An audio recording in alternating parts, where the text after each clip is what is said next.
Ministros do STF entraram em confronto e bateram boca durante o julgamento da anulação de condenações do ex-presidente Lula no âmbito da Operação Lava Jato. O plenário vota se confirmará ou não decisão do ministro Edson Fachin, que culminou no livramento do petista. Advogados de Lula contestaram o fato de a matéria ter sido enviada ao plenário do STF e não à segunda turma, composta por Gilmar Mendes, Ricardo Lewandowski, Carmen Lúcia, Edson Fachin e Nunes Marques. Lewandowski declarou: no Estado democrático de direito não há decisão irrecorrível. Em segundo lugar, a Suprema Corte defende a Constituição e as garantias fundamentais.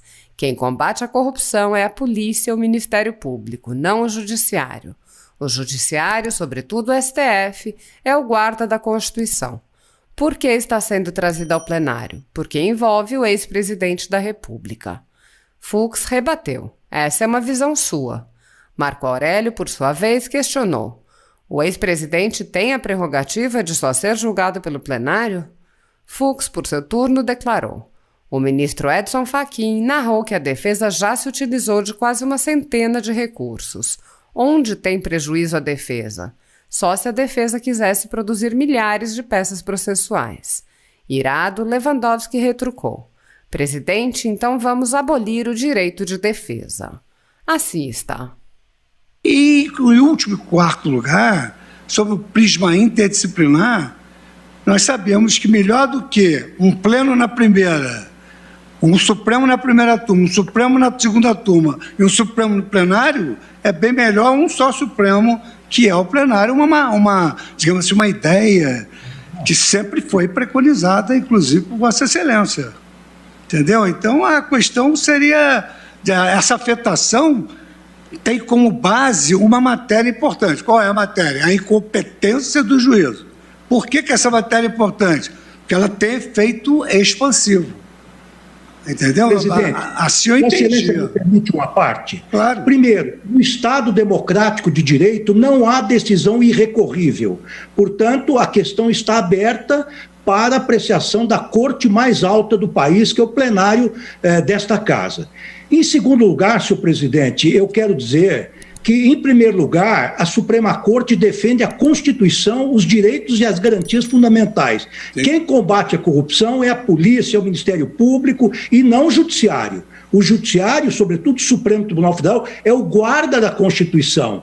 Essa questão em si mesma considerada, senhor presidente, é secundária. Agora, por que está sendo trazido ao plenário? Sejamos claros, porque envolve o ex-presidente da República. Porque essa nós é uma visão sua.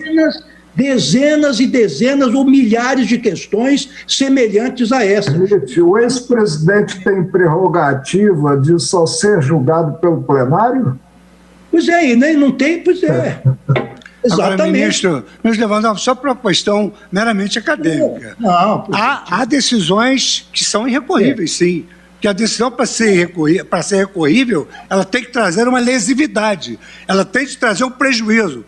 O ministro Edson Fachin narrou aqui que a defesa já se utilizou de quase uma centena de pedidos, de recursos, de petições, de reclamações. Onde é que tem prejuízo da defesa? Só se a defesa quisesse produzir milhares de peças processuais.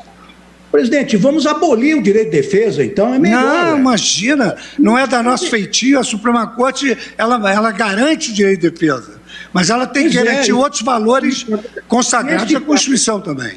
Esse caso é extraordinário, extraordinário. E queria aproveitar a ocasião e dizer que o artigo 21, que Vossa Excelência suscitou, e creio que o ministro também, salvo engano, o ministro Fachin, eminente ministro Fachin suscitou, ele permite que se afete os HCs. Não. Perdão, eu vou ler de novo. São atribuições do relator remeter habeas corpus ou recurso de habeas corpus ao julgamento do plenário. Recurso de habeas corpus, tecnicamente, tem um significado, não é um agravo. Não, eu acho o seguinte, eu não estou votando, eu estava organizando os trabalhos e me desincumbindo dessa petição que me dirigiram. Vamos submeter a julgamento. O plenário está aí para isso. Vamos submeter o julgamento do plenário. Ministro Edson Fachin, Vossa Excelência já terminou o seu voto? Gostaria de acrescentar mais algo para que pudéssemos dar andamento ao julgamento? Votei, senhor presidente. Pois não. Muito obrigado, ministro Edson Fachin. Então, agora eu passo a palavra a Sua Excelência, o ministro Nunes Marques. Senhor presidente, senhores ministros, senhoras ministras, senhor vice-procurador-geral da República, Humberto Jacques, doutor Cristiano Zanin, doutora Carmen Lilian, boa tarde a todos. Presidente, vou votar de forma bem sucinta, onde eu senti a matéria induvidosamente de competência da segunda turma. O regimento interno tem 3 artigos que se relacionam diretamente à matéria. Primeiro, conforme consignado pelos embargantes no DOC 24, em diversos procedimentos atinentes à operação, a denominada Operação Lava Jato, nos quais se deliberou a partir do aludido precedente sobre a competência da 13ª Vara Federal da Subseção Judiciária de Curitiba. Estou grifando. Nessa ambiência, revogo o despacho de afetação do presidente habeas corpus ao plenário do Supremo Tribunal Federal, nos termos do artigo 21.1 do Regimento Interno. Portanto, esse despacho agora em 8/3/2021. Vossa Excelência me permite, ministro Gilmar Mendes, apenas uma parte, né? Por favor. Só para colocar um outro ângulo. O próprio relator achou que não devia afetar o habeas corpus. E aí acabou julgando sozinho o habeas corpus. Agora, será que o incidente decorrente desse julgamento, que é o agravo, né, será submetido, pode ser submetido ao plenário, ao órgão maior? Aí, eu só queria concluir, porque eu não quero emitir juízo, mas há mais nesse andar trôpego deste habeas corpus. Ocorre que em 12/3/2021, apenas 4 dias depois da aprovação daquela decisão que eu acabei de ler, portanto, 8/3/2021, aquela decisão que desafetava. Ocorre que em 12/3/2021, apenas 4 dias depois da aprovação da decisão, o relator proferiu um novo despacho, em que se determinou novamente a afetação ao plenário ante a superveniência do agravo regimental interposto pela Procuradoria-Geral da República. Transcrevo o teor deste último despacho. No atual estágio, sobrevém agravo regimental interposto pela Procuradoria-Geral, por meio do qual roga pela reforma da decisão concessiva da ordem, de modo a reconhecer a competência do juízo da 13ª Vara, Seção Judiciária do Paraná, para processar e julgar as ações tais. Em pedido subsidiário, almeja seja reconhecida eficácia prospectiva da deliberação, preservando-se todos os atos processuais, instrutórios e decisórios. Mantenho as razões que levaram a conceder o habeas corpus, por quanto apliquei ao caso a orientação majoritária do colegiado a ser ou não mantido no pleno. Com a manifestação da defesa técnica ou escoado o prazo sem apresentação de contra-razões, remeta-se à presidência sem nova conclusão ao relator para inclusão em pauta consoante a regra regimental. Assento aqui os termos do entendimento firmado por ocasião do HC 143-333, realizado em 12/4/2018, segundo o qual compete ao relator, de maneira discricionária, a remessa de feitos ao Tribunal Pleno para julgamento, pronunciamento, que, a teor do artigo 305 do Regimento Interno, afigura-se irrecorrível, com fundamentos nos artigos 6º, 2, C, 21.1 e 11, 22, parágrafo 1, todos do Regimento Interno. Submeto o agravo regimental interposto no habeas à deliberação do plenário. Por isso que, com todas as vênias e compreendendo a delicadeza desse caso, presidente, eu não posso deixar de passar despercebido o andar trôpego desse processo, no que atine a tema fundamental para a prestação jurisdicional, que é a definição do juízo natural. Veja, é um ir e vir realmente macabro, não é, como acabo de registrar. Mas eu me reservo para me pronunciar quando for a minha oportunidade para votar, mas quero fazer esse registro em nome da lealdade histórica. Ministro Marco Aurélio, eu entendi a preocupação de Vossa Excelência ao assentar que a afetação ela reclama talvez uma relevância daquela decisão, a repercussão daquela decisão. Agora, vejam o seguinte, se não me falha a memória, esse é um vício que pode ter um efeito expansivo e atingir, digamos assim, um grande trabalho feito pelo Supremo Tribunal Federal no combate à corrupção. Então, talvez por isso o relator tenha esse cuidado. Agora, a questão de ordem está colocada. Como os senhores decidirem, assim será. Mas que, em primeiro lugar, é poder do relator afetar como nós da primeira turma já afetamos. Segundo, é irrecorrível essa afetação. Está no regimento interno. Nós temos casos inúmeros de afetação ao plenário. E, em último, quarto lugar, sobre o prisma interdisciplinar, nós sabemos que melhor do que um pleno na primeira, um Supremo na primeira turma, um Supremo na segunda turma e um Supremo no plenário, é bem melhor um só Supremo, que é o plenário, digamos assim, uma ideia que sempre foi preconizada, inclusive por Vossa Excelência. Entendeu? Então, a questão seria, essa afetação tem como base uma matéria importante. Qual é a matéria? A incompetência do juízo. Por que essa matéria é importante? Porque ela tem efeito expansivo. Entendeu? Presidente, assim eu entendi. Me permite uma parte? Claro. Primeiro, no Estado democrático de direito não há decisão irrecorrível. Portanto, a questão está aberta para apreciação da corte mais alta do país, que é o plenário desta casa.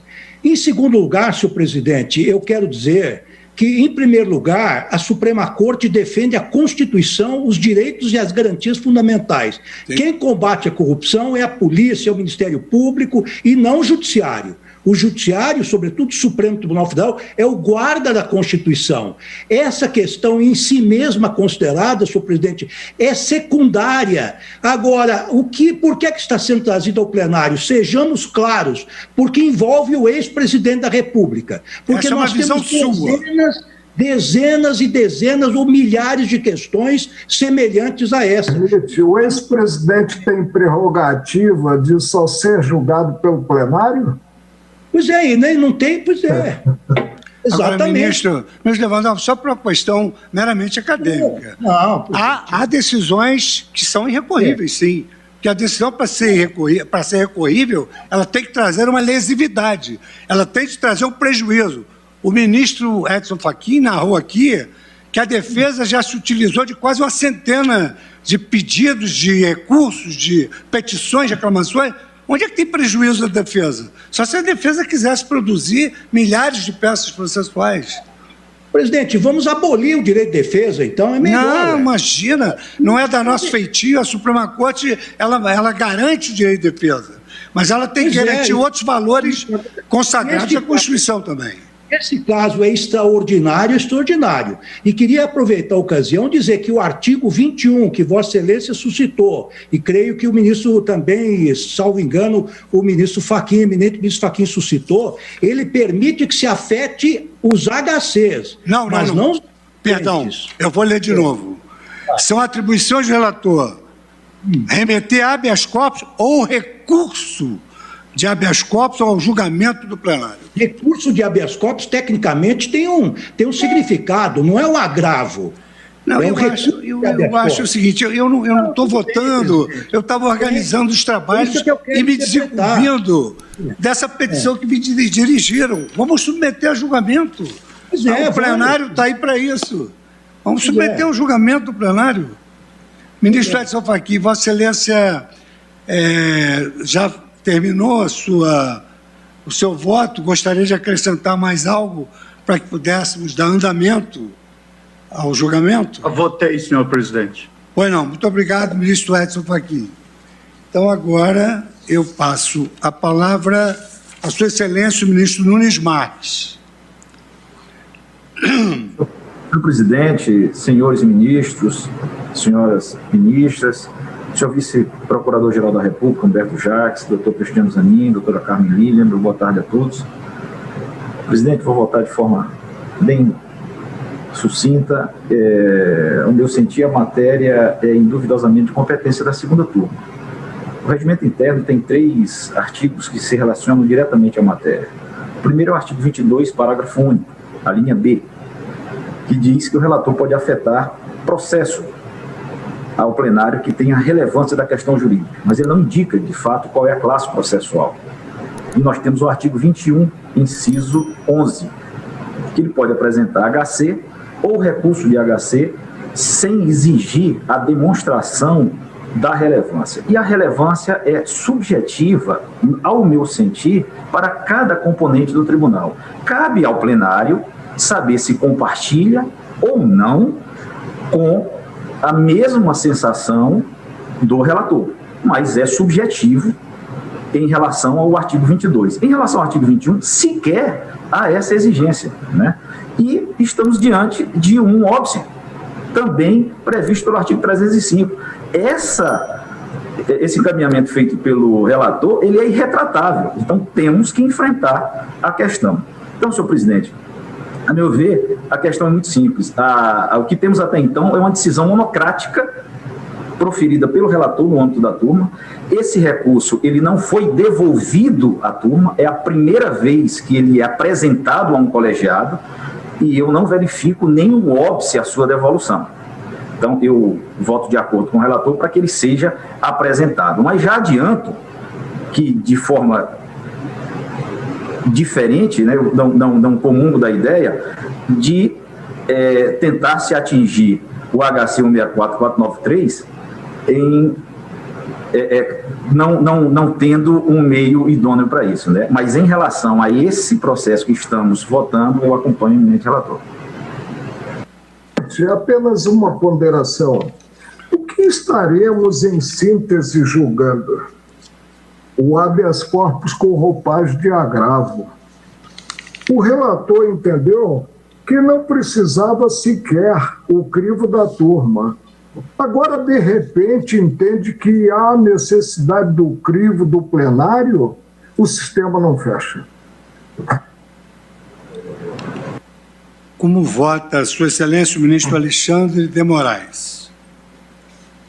Boa tarde, presidente. Cumprimento Vossa Excelência, ministro Luiz Fux. Cumprimento a nossa vice-presidente, ministra Rosa Weber, ministra Carmen. Cumprimento todos os ministros, o eminente ministro relator, ministro Edson Fachin. Também cumprimento o doutor Humberto Medeiros, nosso vice-procurador-geral da República, e o doutor Cristiano Zanin, o advogado do paciente. Presidente, eu também vou ser extremamente sintético, pedindo todas as vênias, as opiniões em contrário, mas, a meu ver, a estrutura do Supremo Tribunal Federal, ela se faz para privilegiar o plenário. O Supremo Tribunal Federal, não existem 3 Supremos Tribunais Federais. Existe um Supremo Tribunal Federal que, por questões, ao longo do tempo, por questões de divisão de trabalho, de excesso de trabalho, foi dividindo, formando as suas turmas. A partir disso, ora se passou mais competência para as turmas, ora menos competência para as turmas. Nós, recentemente, inclusive, em emenda regimental proposta por Vossa Excelência, aprovada por unanimidade, retomamos no plenário a competência das ações penais. O que eu quero dizer aqui é que não vejo, não consigo enxergar, com todo o respeito às posições em contrário, a afirmação de que um julgamento pelo plenário do Supremo Tribunal Federal significa desrespeito ao juízo natural. Eu não encontro na Constituição Federal a expressão turmas do Supremo Tribunal Federal. Eu encontro Supremo Tribunal Federal. O Supremo, plenário do Supremo, por seu regimento, delega as turmas. E exatamente por ser uma delegação, o próprio regimento acaba, em 3 dispositivos, permitindo que seja a própria turma, seja o relator, diríamos assim, possam devolver essa delegação ao plenário.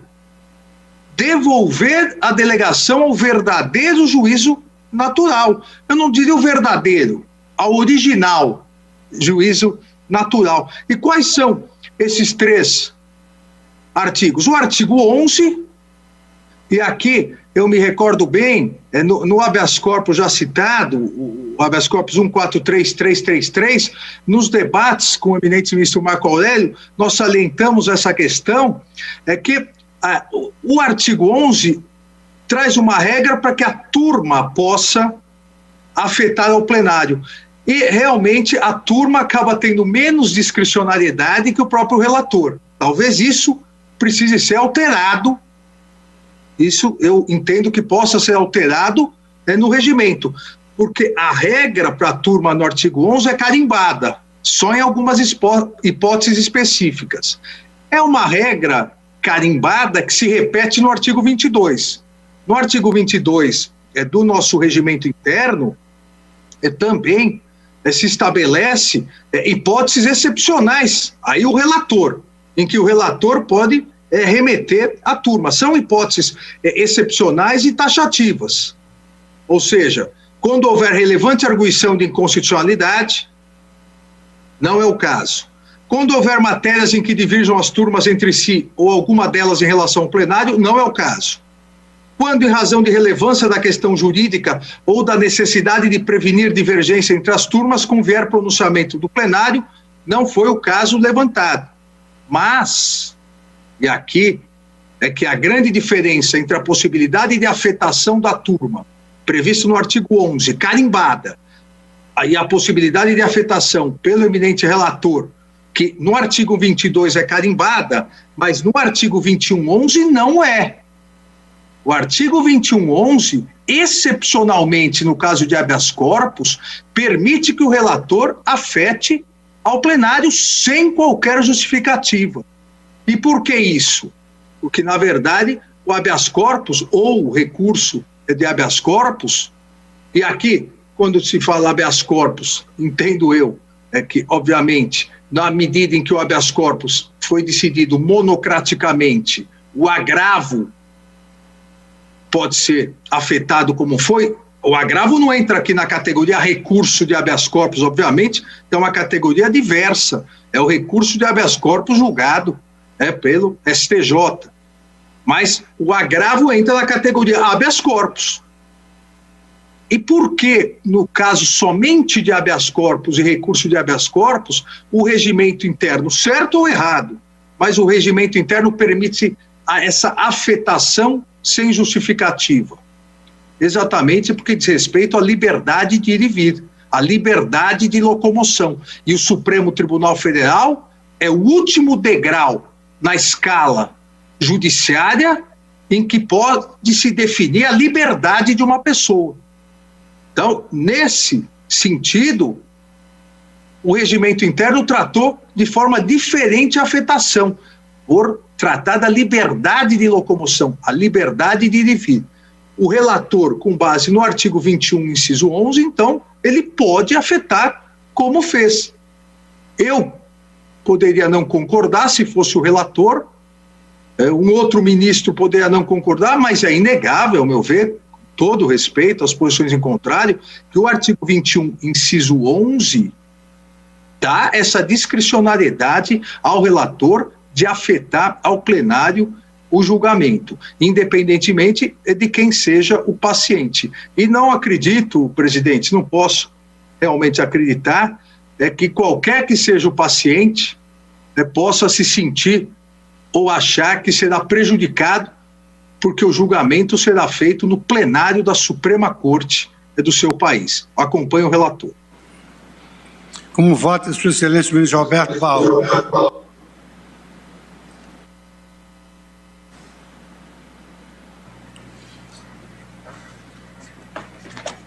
Presidente, boa noite mais uma vez. Eu preciso deixar claro, e acho que nem deveria precisar, e penso que vale para todos nós aqui, desde que eu me tornei juiz, eu abdiquei inteiramente da minha vida de quaisquer preferências políticas. E não nutro qualquer paixão jurisdicional. Julgo com serenidade à luz da Constituição, das leis e do regimento interno, nesse caso. Há situações na interpretação constitucional que, de fato, comportam mais de uma interpretação razoável. E quando isso ocorre, quando existe mais de uma interpretação razoável, a cosmovisão do juiz pode sim fazer alguma diferença. Porém, aqui nesse caso, não há nenhuma ambiguidade. O regimento é claríssimo. Essa é uma faculdade discricionária do relator afetar ou não afetar ao plenário. E pedindo todas as vênias aos colegas, há uma informação factualmente equivocada de que a afetação deste caso constitua um ponto fora da curva. Só eu, em tempos recentes, afetei monocraticamente 2 casos ao plenário. Um foi julgado esta semana, que era a questão da interpretação do artigo do Código Penal que cuidava da preclusão para o Ministério Público, que era o artigo 112 do Código Penal. No caso do artigo 110, a prescrição começa a correr do dia em que transita em julgado a sentença condenatória para a acusação. E houve uma discussão importante essa semana sobre a prescrição no caso do atleta Edmundo, envolvido numa fatalidade, num homicídio culposo, e nós discutimos em plenário, afetada por mim, a questão da prescrição, com um registro importante de que afetei não foi para ganhar, até porque a minha posição não prevaleceu. Afetei para que houvesse uma palavra colegiada sobre um tema importante, como eu considero que é a prescrição em matéria penal, nos casos em que o Ministério Público não